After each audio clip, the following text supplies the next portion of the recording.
Timberguy. We've been extremely disappointed this NBA season. Swish out. Let's see why we've been disappointed. This is going to be interesting. Because I'm curious.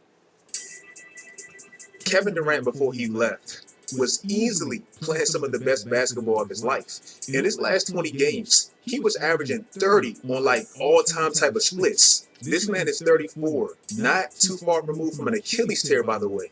LeBron, since turning 38, is averaging damn near a 35-point triple-double. Now, I won't lie, kind of like last year at the beginning of the year. When the season first started, I thought Father Time was kind of catching up to LeBron. But then, after seeing him do this, and definitely this, I realized, no, it just takes him a little bit of time to get into full form now. He's still unstoppable once he's there. These two were set to play November 13th. It didn't happen. These two are set to play January 30th next Monday. And it's not going to happen. Last year, I begged Adam Silver to make this game the first game of the season because we haven't seen it in 5 years now. So once again, Adam Silver, I beg you, for the 2024 season, please make the Lakers and whatever team Kevin Durant is playing on the first game of the season. Basketball needs it. They haven't played. Today's video is sponsored. During LeBron haven't played since 2018? What the? It's been that long for real? God dang. By DraftKings Sportsbook.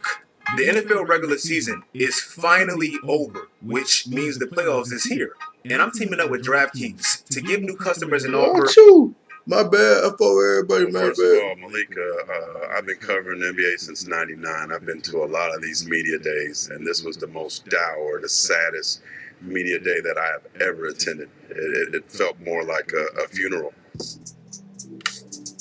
The Phoenix Suns have legitimately fallen off from that short-lived top of the mountain. Last year, after starting 1-3, that team went on an 18-game winning streak. And at this exact same date last year, January 23rd, they were 36-9. This season, after starting out 8-3 near the top of the conference, they've lost more in a 37-game window than they lost all last year. Just to show you how bad they've been in that window, that's near the bottom of the West in wins. Just to take it a step further, in point differential, that's at the bottom of the West with two teams that's literally tanking.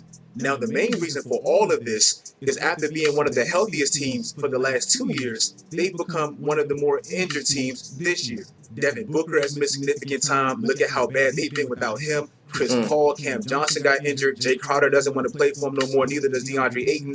And, of course, that's going to cause them to be where they are right now. Oh, last year, players got injured, but it wasn't simultaneously, so they were still able to hold on. DeAndre Ayton missed 24 games. They won 18 of them. Devin Booker missed 14 games. They won 8 of them. Chris Paul missed 17 games. They won 11 of them. They went from this next man up type of machine last year that was top 5 offensively and defensively to now just looking like a bunch of dysfunction. They've lost 5 games. Yeah, they've been playing pretty bad this year. That's more than Houston, who's at the bottom of the West, and tied with Detroit, who's at the bottom of the East. The Rudy Gobert Timberwolves trade is an absolute bust. You knew it before the season even started. Even if you try to key in on his defense, all that is cool. But you don't trade all those players and assets for a guy with no offensive bag. You just don't. You lost multiple key rotational players that made you a lot of what you were last year and a chunk of your future for a player that shoots 80% of his shots at the rim. 40% are dunks. They went from having some of the best spacing all last year with Cat being able to stretch the floor as a center to now looking like an odd offense anytime Rudy Gobert is really on the floor. Just to show you the statistical difference with what they had last year with Cat and what they have now with Rudy Gobert. Last year, they led the league in what would be considered open field goal attempts, 4 to 6 feet of spacing. This year, they've dropped to near the middle of the pack. I know Cat is gone, but damn, this man's on a $200 million contract. And that split offensive value versus defensive value that he brings is just not ideal in 2023. They're still the best offensive team when he's not on the court and the worst when he's on the court. Yes, we can see his defensive value and his production, but it's coming at the expense of what used to be a flourishing offense. So, in essence, you traded multiple pieces. And so what team do y'all think Gobert will be good on? I mean, he's still a defensive center. He still can, you know what I'm saying? He still can play some, you know. Like, what team could he really be good ability on? You know? offensively on arguably the worst I have to contract think in the about it. sport. That's crazy. And speaking of worst contracts in the sport, Rudy Gobert is in competition with that guy in Brooklyn, Ben Simmons. I know he played a little bit better since my last video on him, but he's still been a massive disappointment if you ask me. I don't care how great the Nets have been playing in the regular season. Yeah, they Exactly. won all those games, 18 out of their last 20 with KD. As It's long as they have disappointing. Ben Simmons, the passive, non-aggressive, overcompensating defender that still can't hit free throws, they're not winning anything. Nick Claxton is a young player who's taken a massive leap defensively, so I'll give him a pass. He's the 440th best free throw shooter in the league. Ben Simmons is the 446th. How is that even possible? You can't have two players playing significant minutes and being two of your best defenders on your team, also being two of the worst free throw shooters in the league. Claxton, at least he like playoffs. I know, He's you lost know. so much confidence offensively that he touches the ball less than Nick Claxton. He doesn't even think about shooting or attacking the rim anymore. He's averaging 25% from the free throw line in his last 17 games, and he plays great defense, but he overcompensates, and that's why he's averaging the 5th most fouls a night. To me, he's been a big disappointment this season.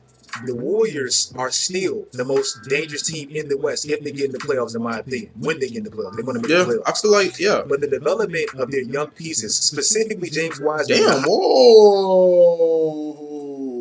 Hey, man, Draymond got... Bro, no, bro. This is getting out of hand, bro.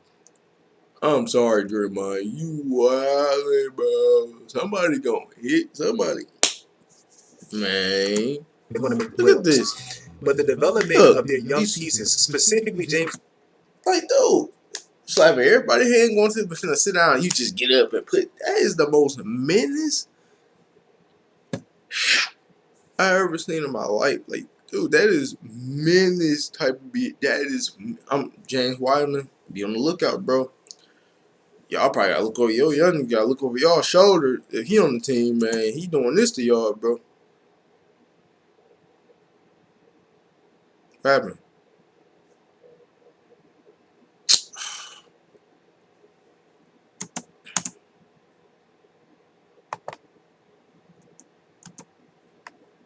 Hold on, yo.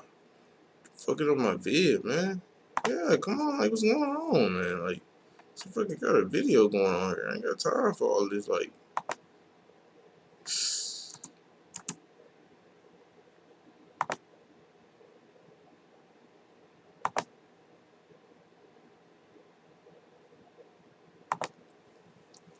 I didn't know KD and LeBron didn't play for 5 years. That's kind of crazy.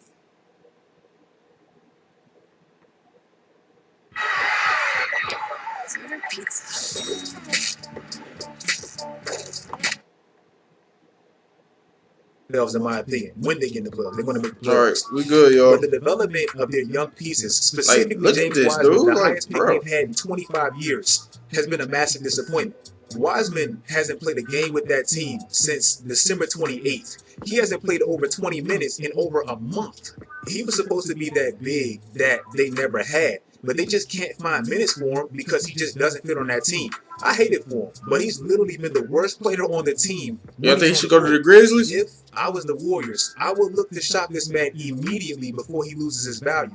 I kind of compare it to the Markelle Fultz situation in Philly, when he just couldn't shoot and he couldn't stay healthy. Get the most out of his value. Hey, Markelle, he's been kind of getting back up.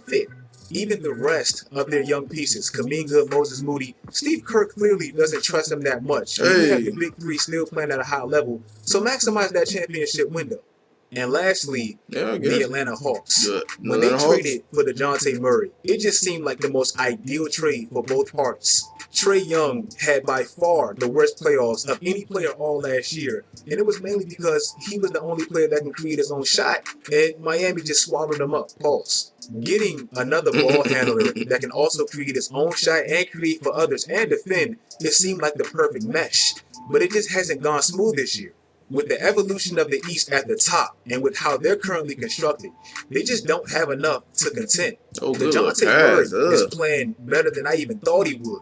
But with that, Trae Young is having his most inefficient year since he was a rookie. So all that playing off ball stuff is actually going to make him more efficient. It hasn't panned out.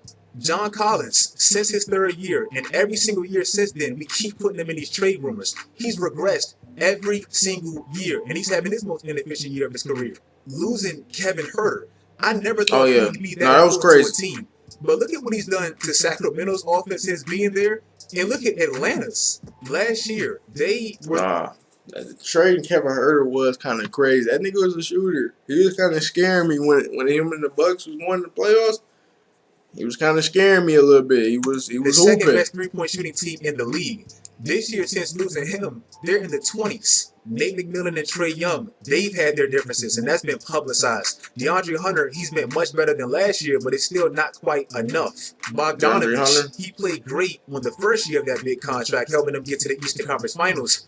But since then, he's kind of regressed a bit, and this year he's been injured and a little bit more inefficient, which is exactly what they don't need, being so weak with their wings. So for DeJounte Murray and the Hawks, I don't think he'd leave. He seems like a real loyal dude, especially watching that All the Smoke podcast. But he is on the last year of an expiring contract, and he is close to Kawhi, and Kawhi did that. So you better make him happy. And also, and I want to mention this before I leave, another disappointment this season has been a lot of injuries to key teams. Like Kawhi Leonard has been gone for a good amount of time. Paul George, Stephen Curry was out for a month. Anthony Davis was out as soon as he started playing great. Zion Williamson has been out. Brandon Ingram has been out. James Harden was out for a month. Chris Middleton has only played 7 games. Like a lot of the big teams that we were excited to watch has missed big stars. And to me, that's taken a little bit of the juice out of such a highly anticipated season. If you guys like this video, I forgot to mention Kevin Durant too. As soon as they got hot, Kevin Durant got hurt. I just made a video about that. Yeah. If you like this video, follow my social media sites, guys. Turn on post notifications. But they started hooping though. That's a good thing though. They started hooping though. They started hooping like the team everybody was waiting on them to hoop like though. But yeah though, man.